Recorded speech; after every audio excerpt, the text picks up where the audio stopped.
Mr. R.B Ham, Mr. Bayer. How are you guys doing? I'm doing good, thanks. How are you guys? I'm good. Are you? I hope you're not driving. I'm not the driver, no. I'm like, look at the road. Keep your eyes on the road. With a couple of other candidates, there's Jim Bukakis, and we've got our famous Bill Bear. Hey, Jim. Oh, Jim there.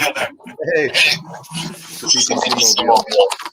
We were just up at Max's event with Patricia Conlon and Frank Stronach. It's nice to hear from Mr. Magna International himself. Well, it's good to hear. Can I get you, Mike, Mr. Bayer, can you mute your microphone? I'm getting some echo. You want me to mute it? Yeah, just for now, and I'll make the introductions. Okay, perfect. So there's only two of you on this panel. The last panel, there was four of us, so we kind of had to race through. So there's two of you. You're gonna get more of my undivided attention and get more love and care, and we can go a little smoother. The format of the debate, before I let you guys introduce yourselves, we're doing it this way. So, you know, I do my spiel. I got to be the center of attention, and then when I ask a question and I want to pass it over to RB, I'll bring RB up, and then you have 90 seconds to answer. And then once you cross the 90-second point, I'm going to put myself up here. So it's visually, I'm telling you, you know, your 90 seconds are up. And if you keep talking, eventually I'll start interrupting you. RB, if I could ask for you to mute your mic too, just so we don't get any feedback. Well, it's good to see that your speakers are working today, so you can hear me. That's really it. So we have 4 scripted questions that I've shared with both of you and I've shared with the audience. And then based on how you answer those, I'm going to ask some unscripted follow-up questions. And the whole purpose of this is to get you guys prepared. I'm not trying to preach to you. I'm a first-time candidate too, but we have to get prepared for the very difficult questions that are going to be thrown our way in the campaign trail in the debates, because they're not going to be questions that are favorable to the PPC. They're coming from the other side. So we're going to start with you, RB. Why don't you take about 90 seconds to introduce yourself to the audience? Well, hello, everybody. My name is Richard Brent Wintringham, a.k.a. R.B. Ham, and I've been involved with the People's Party of Canada since the summer of 2001 when I started raising my voice about what was going on with the COVID thing. I'm quite well-read and well-researched on the topic of how they've been using the threat of pandemics to control people for a long time, and they were slowly introducing it. So when COVID happened, I became a public figure because I was speaking out publicly against it and ended up losing my job as a janitor at a local elementary school because I hated what was happening to the kids. It drove me crazy, especially when you knew, just doing your own research, which means reading. I found out that they were hyping the pandemic for a reason, not having anything to do with public health, and they were using behavioral psychologists to run the whole thing. And there was the government was colluding with the media, which was colluding with international entities like the World Health Organization, the World Economic Forum, and even the World Health Organization sent Theresa Tam to become our public health officer, and she had to sign a non-disclosure agreement to become our chief health officer. And I'm going, why are we parachuting people in from the World Health Organization and the World Economic Forum and Johns Hopkins Center for Health Security? And when you read back on all the previous things that they had been doing, I had questions. So I became publicly a public figure because I was speaking out against it. Got their local newspaper, met a guy named Mark Friesen who was associated with the PPC, the Grizzly Patriot. We got together, and he was a right winger, I'm a left winger, but we realized we had the same common interests, and we joined together, and that's how people got to know me, and that's how I became a PPC candidate this time. Thank you very much, RB. Sorry for being so strict, but we got to stick to the schedule. So I'm just going to ask you to mute your mic again, please. And Mr. Bayer, same question to you, or I guess just introduce yourself to the audience, please. Okay, my name is Michael Bayer. I'm proud to be the People's Party of Canada candidate for Mississauga Erin Mills. I ran as the candidate for the People's Party in the last federal election as well. I've also run in the last 2 provincial elections with the New Blue Party. Now, I think the what drew me into the People's Party is it was becoming increasingly obvious that all of the establishment parties had been compromised. Right? They'd been compromised and corrupted. And the PPC is really the only alternative that is left that is not sort of beholden to corporate and corporate lobbyists and foreign interests. So that's it, really. I'm very happy to be part of the PPC team. I'm an independent. I'm always going to vote independently, but the PPC is a party that allows for that, right? The other establishment parties, if you don't do what you're told, you get thrown out of the party immediately. So that's where we are. I'm just glad to be part of the PPC team. Thank you very much, Mr. Bayer. Oh, RB, you're back. So we're gonna switch to the questions, and I'll switch around the order. But just to start, we'll go to you, RB, with the first question. And the question is, what will the People's Party do to address the rise in racism in Canada? Racism. Well, one of the main reasons why there may be a slight tick in the reports of racism is because the media concentrates on it so much in a way to divide the people, have us fighting against each other all the time, right?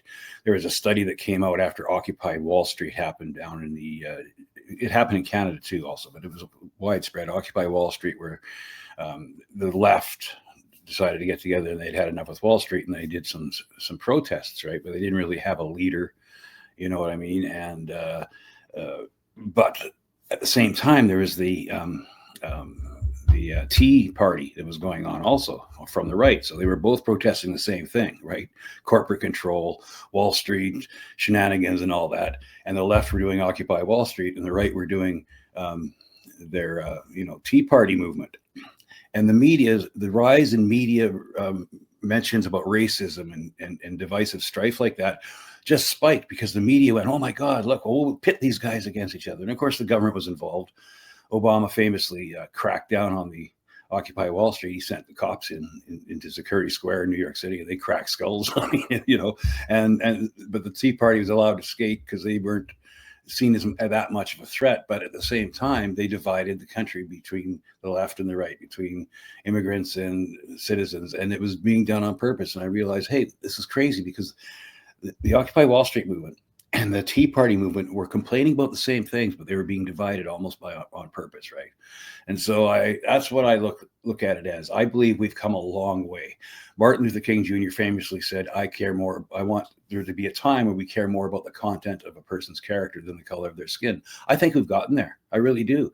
I mean, the Americans elected a black president with a Muslim name twice. I think we're much better position than we were, say, in the 60s and 70s.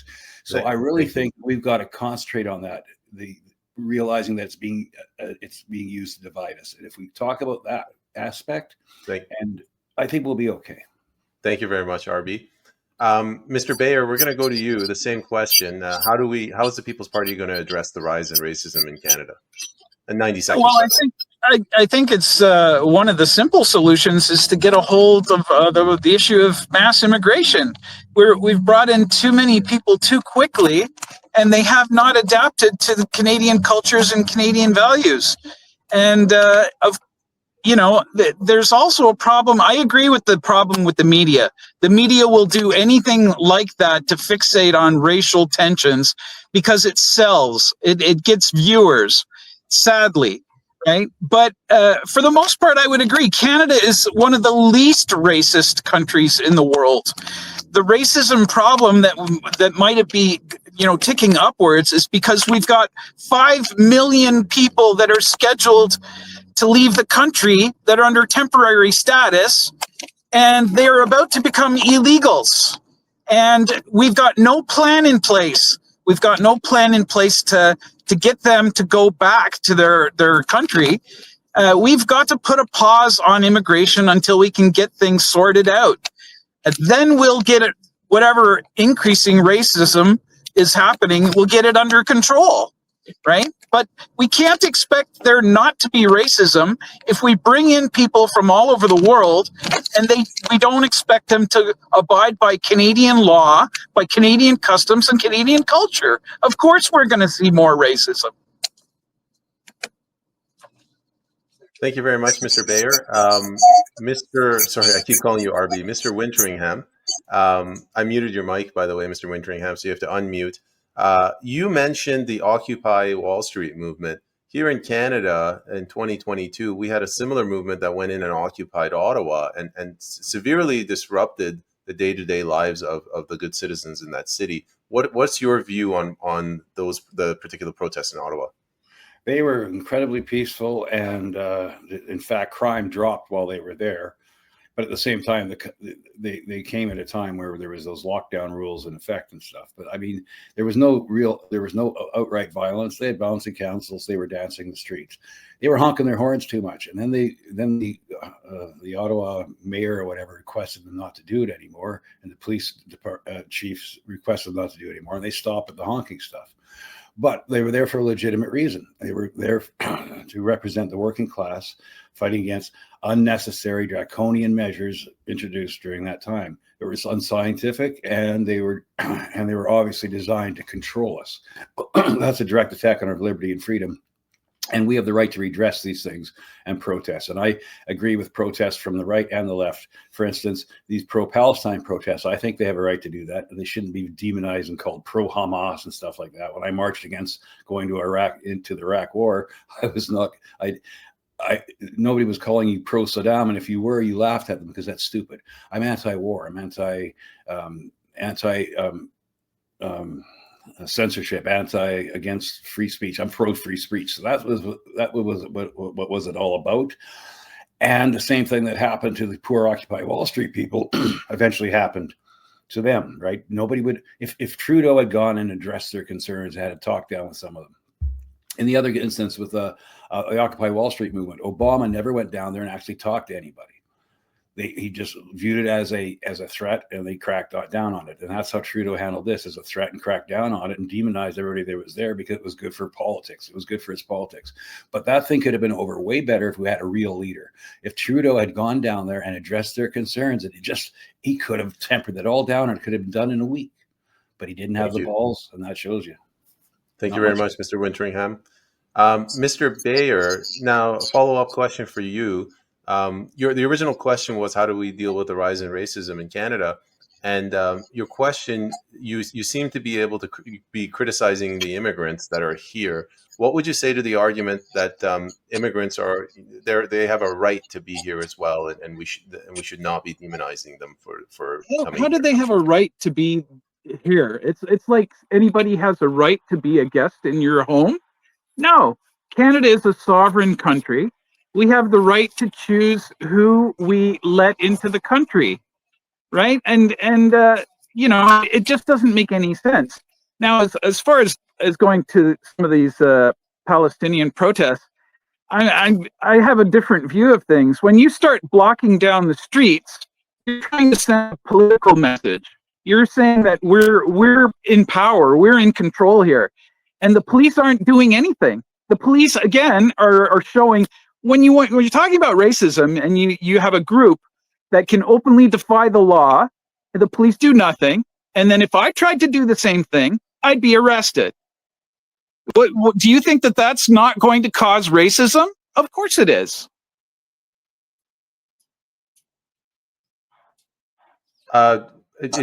Okay, thank you very much for your response. I don't know if you froze there, or are you still with us? Yeah, I'm here with you. Okay. No, thank you very much, Mr. Bayer.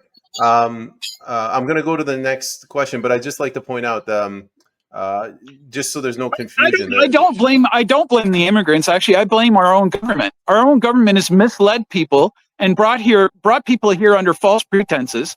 But a lot of them actually knew that it was false, right? All of these phony colleges. I'm sure that hundreds of thousands of people came to Canada knowing that they weren't really following things in a proper process. All right, thank you very much. We're going to go to the next question. I just want to nip this in the bud. The way this works, I'm going to ask a question, and both of you have to answer the question.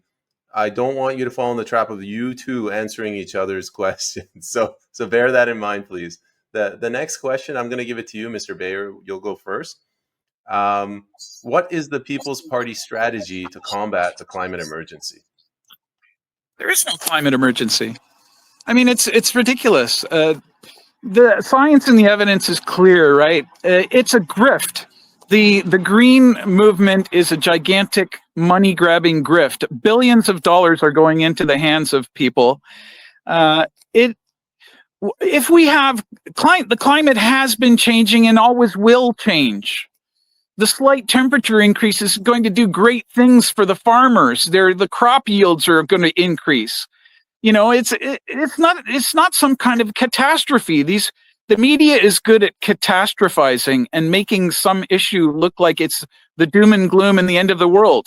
We are not going to die of some kind of climate catastrophe. It is not going to happen. Thank you very much, Mr. Bayer. Mr. Wintringham, same question to you. What will the People's Party do to deal with the climate emergency? Well, if people want to know what the People Party is going to do, they can go to the People's Party of Canada.ca, and we have an About section. You click on that, and you click Platform, and there it is, and it's concise, and I don't need to read it all out. So I'll just reiterate what Mr. Bayer is saying. I kind of backing him up. It's a fact that climate change is always changing. It's a fact that the people pushing the climate change alarmism are multi-billionaires who fly around in private jets and go to Davos every year to try to decide how much gas and stuff we can use. It's a kind of ridiculous. They don't follow their own rules. The people who are trying to guilt us into doing all this stuff are the ones that are the worst egregious, do the worst things to the environment themselves. I mean, Bill Gates releasing mosquitoes and stuff. I mean, we can talk about all that stuff, but basically, Mr. Bayer is right. It's climate change alarmism. It's not an emergency, and they're using it to control us. And it's a global thing, and we have to fight it. This is where Donald Trump's instincts are right, getting out of the World Health Organization, for instance. We can't let a global entity, the United Nations, the World Economic Forum, the World Health Organization, all teaming up to collude to, in fact, pervert our sovereignty to theirs and this whole one world government system that they've been openly talking about now. They openly talk about it, that it's going to be good for us, and that eventually we have to accept that we're a pollution on the planet, we're a cancer on the planet. Their Malthusian vision for what we are is the carbon that they want to reduce. They want us to own nothing and be happy. They want us to eat bugs. They talk about it openly. And so if it's obviously a grift and a scam because they make billions of dollars out of this, and they don't even follow their own rules. Thank you, Mr. Wintringham. Mr. Bayer, can I add on just a quick little note on there? I'll give you a funny story.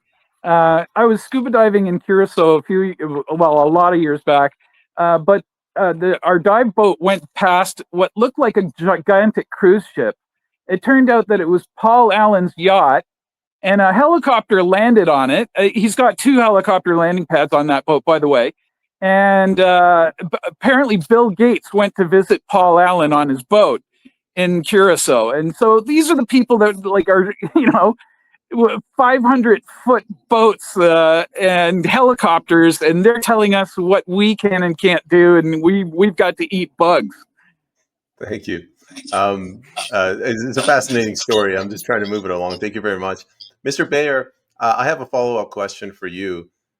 Although I agree that the climate has been changing for thousands of years, the rate at which the temperatures are going up now is much faster than historically was normal.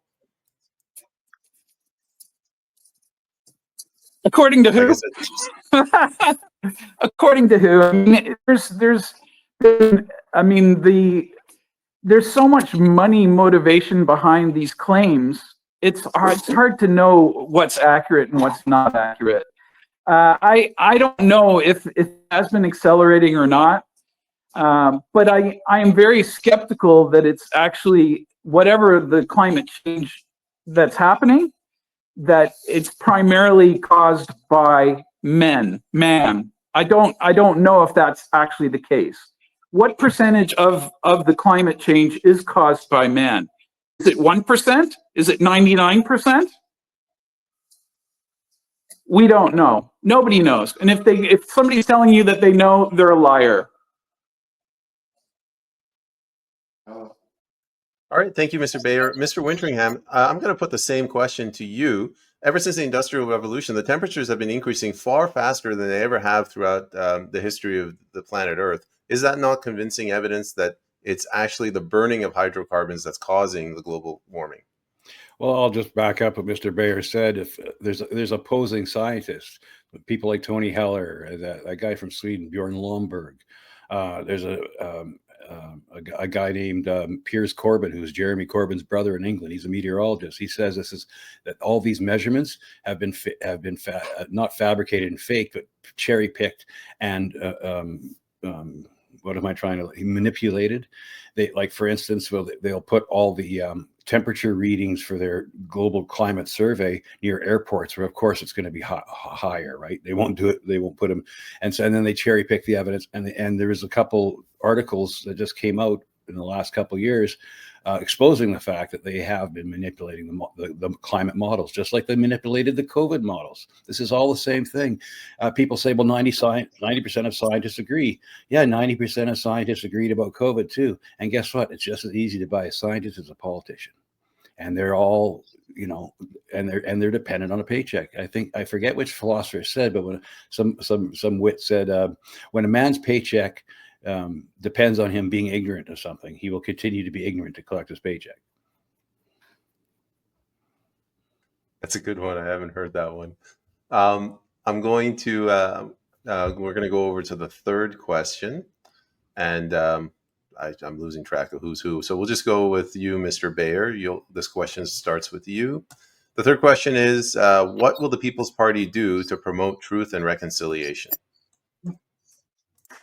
Transparency, but what we need is total and full transparency. But I don't know what exactly are you talking about when you're talking about truth and reconciliation. Now we've gotten ourselves into a situation where there's a panic, a mania that's been created by the media that lied about the deaths of Aboriginal children. There has not been one body found. This entire story is a fraud. And people are still continuing on with it. And they're trying to criminalize any kind of questioning, even that there aren't any bodies or that there was no mass genocide. Canadians are not genocidal people, and we would not by nature just try to annihilate the native population. It didn't happen. It would never happen. Thank you very much. Mr. Wintringham, same question to you. What will your party do to promote or push forward truth and reconciliation? Well, I don't really know what the PPC's complete policy platform is on this. So I kind of go, and as long as Maxime Bernier, who calls me his favorite socialist, allows me to, I'll express my own thoughts about the matter. Of course, there was a terrible thing that happened in the 1800s and when cultures clashed, and cultures have clashed for thousands of years. There have been mass movements of people. Just look at England. It was the Angles and the Saxons and then the Vikings. Everybody took turns suppressing everybody else, and you just can't. And that's history, and we have to realize that what happened 150 years ago has nothing to do with us, really. And but we have to also recognize that we live on a land where people were displaced so we could live here, and that happened. And there were things like people, the indigenous people were put on reserves, and then they came along the residential schools where kids were taken from their parents. They had their hair cut off and they weren't allowed to talk their own language. That is true. That's what happened. And there was sort of a cultural genocide, but it wasn't nearly as bad as the Americans. In America, they actually killed them. We put them on reserves and tried to make treaties with them. We made mistakes. but that's from a period of that time. Now we look forward and say, okay, we can acknowledge we make those mistakes. We can try to do our best for the Indigenous people. So one of the best things we can do is get rid of the Indian Act and start treating them like people instead of subjects. And we have to stop getting away from when we give money to these nations, we don't give it to their bureaucrats and their head chiefs who then become corrupt. And I've heard that myself. I live in Saskatchewan. We have reserves all around. I'm friends with many Indigenous people, and they tell me their horror stories about how corrupt the Indian bands are, and that there's something has to be done. So, and they need fresh drinking water. So we have to recognize these things, realize it, and I have no problem with, by the way, the land acknowledgements. A lot of people say, "Oh, there's no problem with land acknowledgements, just words. It's not going to kill you, right?" What's more important is our actions, how we deal with them. Sorry. No, thank you very much, Mr. Wintringham. Sorry. Thank you very much, Mr. Wintringham. Sorry, I just got this feedback. I enjoyed your response. I'm not cutting you off to be difficult. I'm just trying to enforce the 90-second thing. Mr. Bayer, I'm going to ask an unscripted follow-up question, sort of to hold your feet to the fire. What is your view on the residential schools? Specifically the one in Kamloops with the mass graves, but just generally, like, do you think that the residential schools were all beneficial, or do you agree that some bad things happened? No, of course, I'm sure that some bad things did happen, but a lot of these reports have turned out to be the abuse was done by older students, especially the sexual abuse. So, of course, bad things happened, but not all of them happened due to the people that were running the residential schools. And I agree, we have to get rid of the Indian Act entirely. Native people should be given exactly the same full rights as any other Canadian and the same responsibilities. We can't keep doing these kind of identity politics and having lower expectations because they were a previously discriminated against group, right? It's not working. We have to change the way we're doing things if we're going to come up with a solution. We can't keep doing the same things over and over, the same things that we have done. Now, what really disturbed me was when Trudeau apologized on behalf of all Canadians for the crimes that were committed against Indigenous people. I've never committed any crimes against any Indigenous or other people. How was he apologizing on my behalf? This kind of collective guilt idea is a sick idea, and we need to get rid of it completely. Thank you very much, Mr. Bayer. Mr. Wintringham, I'm going to ask you a kind of a different question. I understand that you opposed what happened during the COVID lockdowns. If one day we get to the point where reparations are going to be handed out to people who were vaccine injured, would you not say that the voters, the taxpayers, should be the ones responsible in that event? So right now, you as a voter, you as a taxpayer, you as a descendant of the Canadian government of 150 years ago, you are also directly responsible for anything that happened bad to the First Nations. Oh, yeah, that's the thing, is that Mr. Bayer is right about the collective guilt. We've got to move on from that. It's not my fault. My fault of what happened, but it is the country's responsibility to repair and heal what did happen, because there were some abuses that took place. But it was done at that time. They thought they were doing the right thing. The intentions were good. We're going to civilize these people. We're going to introduce them to Jesus. We're going to integrate them into our society. And it does, but it doesn't work when it's kind of forced, and when you take them away from their heritage and not let them have their heritage, because we are not a melting pot in Canada. And so we have to realize that it's okay to, you can carry on to your Catholic traditions, your Protestant traditions, whatever religious traditions you have and stuff. But the bottom line is now you are a citizen of this country. And the problem with the Indian Act, like Mr. Bayer was saying, is it creates a different caste of people who have their own rules and laws. I really think we have to we got to get back to what Martin Luther King Jr.'s vision was: content of character, not color of skin, and really try to promote that and realize that Indigenous peoples, the welfare trap, and it happens to lower class people of all kinds. They get into the welfare trap where they're not incentivized to actually make their lives better and work harder, because there's an easy way to just to take the money and not have to do too much. And we're all human beings, and a lot of us fall into that trap, and then we can't get out of it. So I really think we got to get beyond that, give these people actual incentives to become full-fledged members of our society, and let's drop these caste systems. Let's drop these divisions.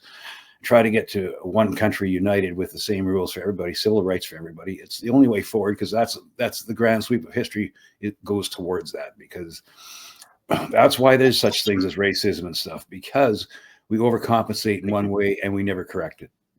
Thank you very much, Mr. Wintringham.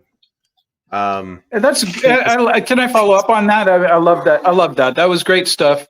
And you're 100% right, because racism is just the lowest and crudest form of collectivism. And it's lumping everyone in the same category based on some superficial thing like their skin color. But I want to add one other thing is a lot of these children that got taken away, you're going to take a look at their history and you're going to find that a lot of their parents were drug addicts and alcoholics. And it's sad, but it's true. Thank you very much, Mr. Bayer. We're going to move, again, we're making good time. There's only two of you. We're going to move to the last question. And Mr. Wintringham, I'm going to pose this to you. With the Trump administration drifting towards the far right, how can we keep U.S.-style politics outside of Canada? That's interesting. Far right. That's weird. I used to be far left. Now I'm far right because I believe in freedom of speech. I'm anti-censorship. I'm all of a sudden far right. Used to be far left for believing that. I'm anti-war. All of a sudden I'm far right. I used to be far left for being anti-war. These labels just drive me nuts. Trump's instincts are in the right place. He knows what the problems are, what created the problem. The problem, we all know, goes back to the 70s and 80s when the billionaire multi-corporations decided, hey, we're going to build up these third world countries like China and Mexico, send our jobs there because they'll work for cents on a dollar. We'll destroy our manufacturing base and turn us into a service economy. What could go wrong? I marched against free trade back in the day. My hero was Mel Hertig, who was the founder of the National Party, who said that's going to destroy our sovereignty, and he was right. And so we got to get back to building these our infrastructure back up again. And this whole tariffs thing, Trump's instincts are right again. But the only thing that backs you up in a tariff industry is if you have the manufacturing base to have that clout to do it. That's why China can do tariffs willy-nilly, because they control everything. They will control the shipping. If there was an actual trade war, China could beat us in 1 week. They just have to stop shipping everything to Walmart and Rona, and we were done. And we did that to ourselves. Our elites did that to us. We have to realize that our main enemy is the people that have been in charge of the economy for the last 30 years. These banksters, like Carney is the perfect expression of what is wrong with this world. Why would we elect a guy who just destroyed the economy in England when he was the governor of the Bank of England? He destroyed the English economy, came over here, destroyed our economy, and now he's appointed as prime minister. If he gets in, it's like, like you said, I forget what you said the other day, where you're being waterboarded and then they stop waterboarding you and say, aren't I a good guy? It's crazy. Yeah. Thank you very much, Mr. Wintringham. I'm just going to mute your mic. Mr. Bayer, same question. The far right is on the rise in the U.S. How do we prevent that style of U.S. politics coming into Canada? Well, I don't know exactly. The question's kind of an interesting question. Far right. And now what they're trying to describe is populism. And I don't think that they're going to stop populism, because populism is growing around the world. And because people are rejecting their corrupt establishment governments that do not act in their interests, that are captured by lobbyists and foreign governments. So no, there's no stopping the populism. It's going to spread far and wide until all of these corrupt establishment parties are taken out.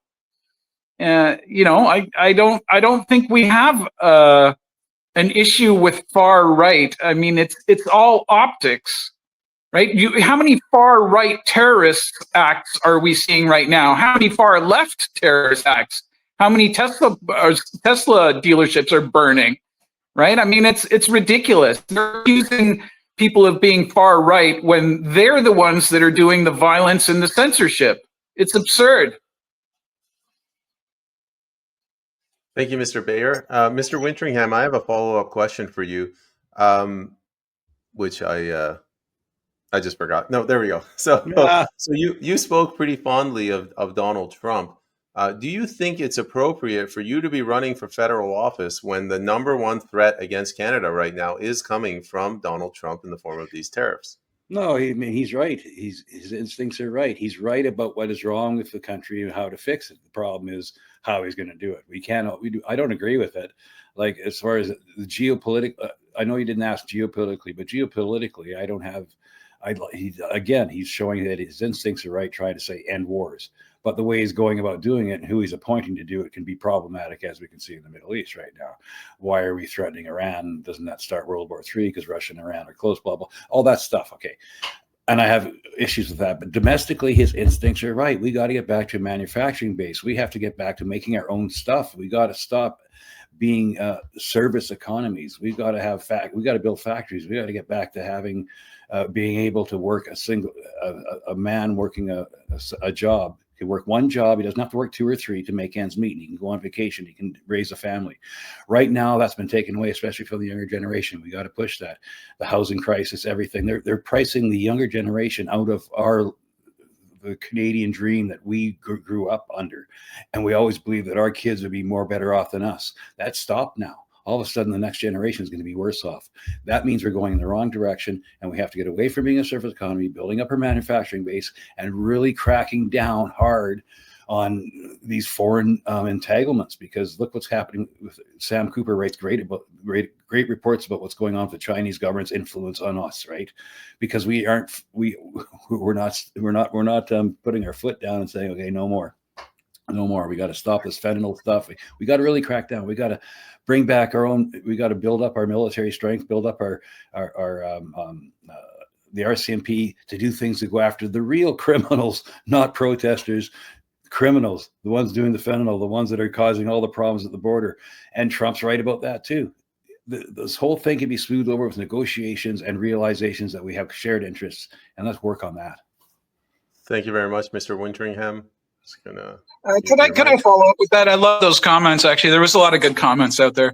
Now, I actually went to the Trump inauguration not because I'm totally in love with Trump, because I understand that it's a historical moment. Nothing like this has happened before, where someone has actually taken on the deep state and is actually shrinking the corruption size of the federal government. But let's go back to what you're talking about. When my parents came to Canada, both of them were immigrants. They bought a house in Mississauga in 1961 for under $30,000. Maybe back in 61, that was a lot of money, but it's nothing like what they're selling for on that street today, 1.2, 1.3, 1.4 million. So it's absurd. We've let inflation get out of control. It's our own government that's caused this problem by allowing international speculators to use Canadian residential real estate as a toy to gamble with and to launder money that's coming from fentanyl shipments from China. Well, not even China. The precursor chemicals are coming from China. They're making the fentanyl in Canada and sending it to the States. Now, we could have avoided this whole entire tariff issue if we had just agreed to better border security, arresting radicals. And they're arresting more people on the terrorist watch list coming from Canada into the U.S. than from Mexico into the U.S. That should frighten everyone in Canada. That should frighten us. And nobody's doing anything. It's our own government that caused this problem. We don't need to have a dispute with the US. We've allowed Canada to become a national security threat by allowing extremist ideologies to fundraise, to organize, and to send money for terrorism overseas. And the Canadian government knows about it, and they've done nothing. Ever since the Air India bombing, we've turned our eye away. None of those people were held responsible. Thank you. Thank you, Mr. Bayer. Yes, thank you. Well, we've gone through all of the questions, and you guys did a really fantastic job at the end there. Did you want to add something, Mr. Wintringham? Well, I just want to say thank you, everybody, for Oh, we're not done yet. We're not done yet. All right. So we got a little bit of time. I'm going to ask one follow-up question. Let me build on that. What he's talking about, the border security issue. I mean, that's been going. That's one of those problems that took 20 years, 30 years to develop. Same thing that losing our manufacturing base. It wasn't overnight. It took time, and it just dragged on and dragged on. We haven't addressed it. That's the biggest problem. We need somebody. That's why the PPC is so important. We can actually, if one or two of us got into the parliament, we could raise these questions. None of the other 338 are doing it. It's just like the time they all clapped and applauded that Nazi. Don't they read history books? Don't they know who he was fighting for? Like, it's the same thing. They're so ignorant and they're so whipped. Every party's whipped. They have to vote the way they are. That's why PPC is important, because we can bring a conscience into there. We can actually do a course correction, a populist course correction, and it needs to happen soon, because we're going downhill. If not, we're going to become just another appendage of this world global neoliberal order, and we won't have our sovereignty anymore. I mean, we're barely hanging on to it as it is. And I find it odd that we used to be a post-nation state after Trudeau got elected. He bragged about we're a post-nation state and we're colonizers and white people are old stock Canadians. And all of a sudden, no, elbows up, guys.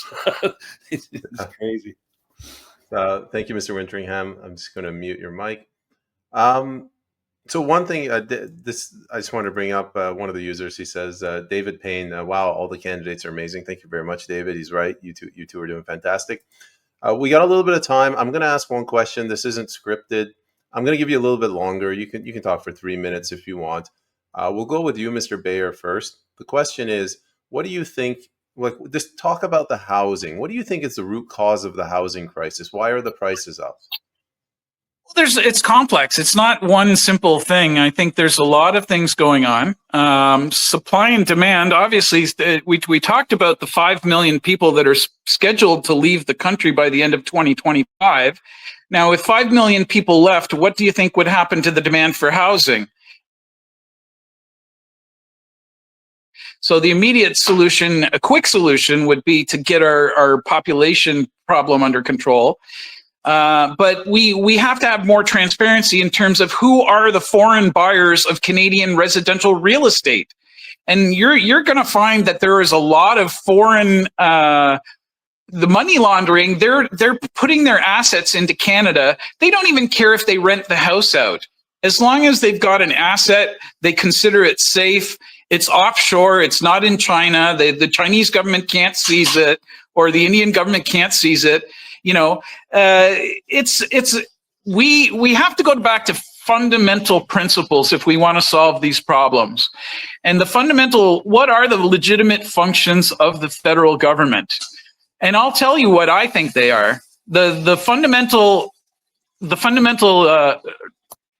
things that we need the federal government for: national defense is 1, a national police force is 2, and a national court system is 3.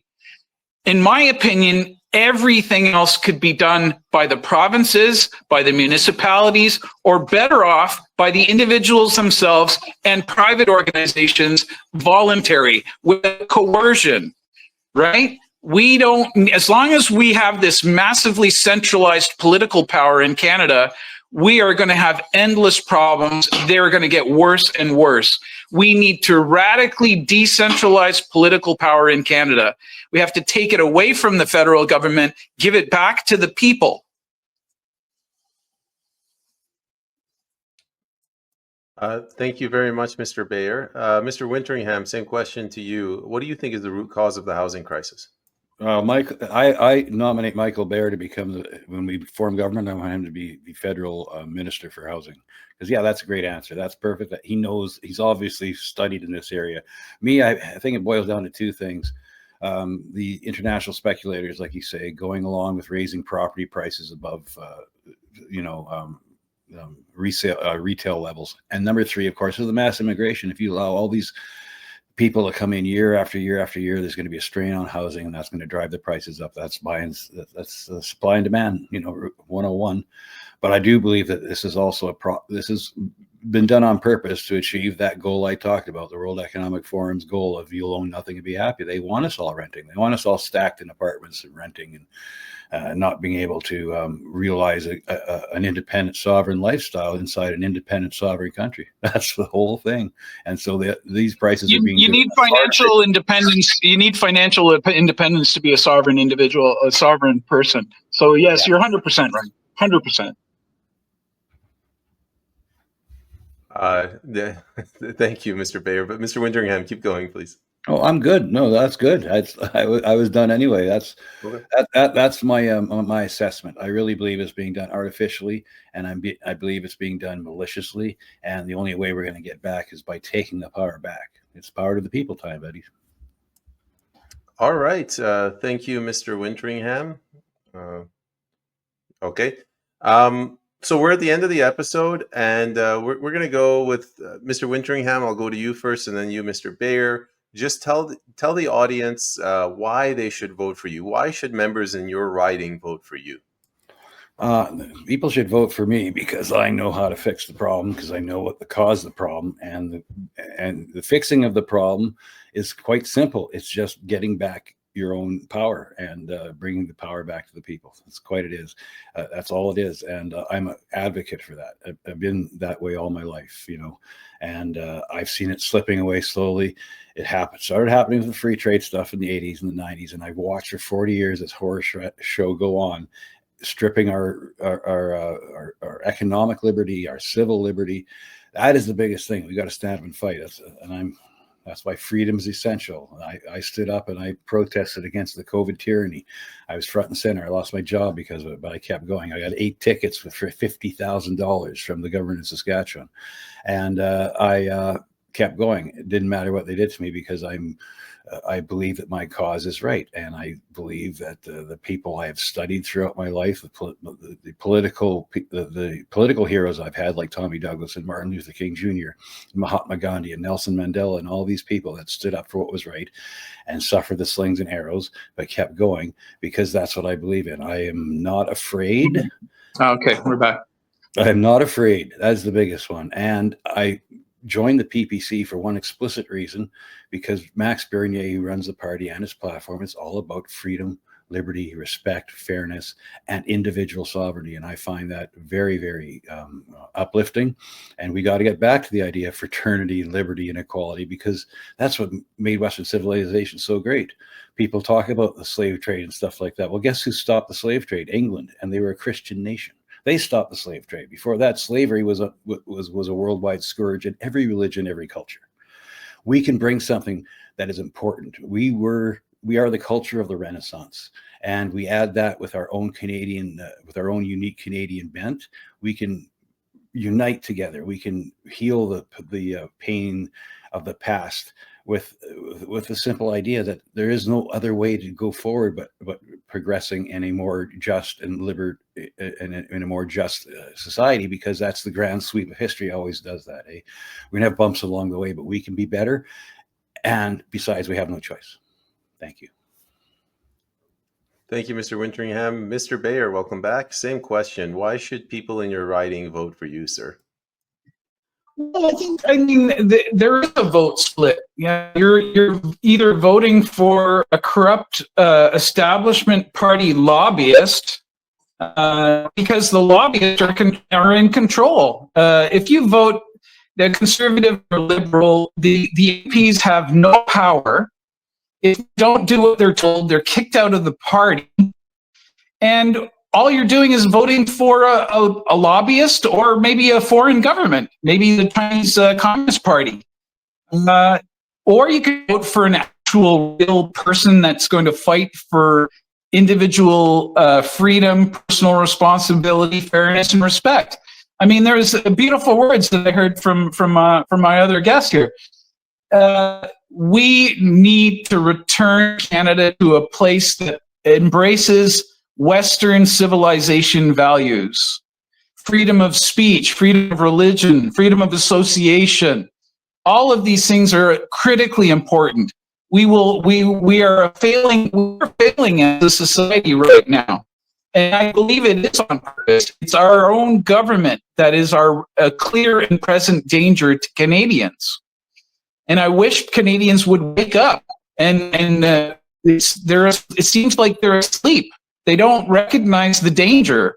They're afraid of the wrong things. You don't need to be afraid of the boogeyman. Well, the boogeyman is right here. It is the federal government, right? So we as Canadians, we need to stand up and say, no, we've had enough of it. We want reforms. And PPC is the only party that's going to do them. You know, the Conservatives are going to do the same thing as the Liberals have done, except slower, right? They're just going to slow walk it. And I'm predicting that we will see maybe a slight Conservative majority. I think the polls and the media are completely lying. They're just doing a psyop on the Canadian public. With the size of the crowds that the Conservatives are getting, I think the Conservatives will probably win a minority. I hope and pray that the PPC gets a few seats. I hope we have a strong showing, but at least if we get a few seats, we can get our voice into the public. The media can't ignore us as easily because there's a total media blackout on People's Party candidates. Even our leader can't get into the leadership debates. It's a travesty. The same people that are crying about threats to democracy are the ones that are silencing their political opponents and arresting them. I mean, it's absurd. It's insanity. So wake up, Canadians. I thank Peyman for getting the message out, and I thank the PPC, and I thank Maxime Bernier and all the other candidates. I love you guys. Right back at you, Mr. Bayer. Mr. Wintringham, Mr. Bayer, thank you very much for coming on, and best of luck to your campaign, gentlemen. Thank you, guys. Thank you both. Thank you very much, Peyman. I appreciate it, and it's been wonderful. Bye, Michael. Bye, RB. Goodbye. Thank you.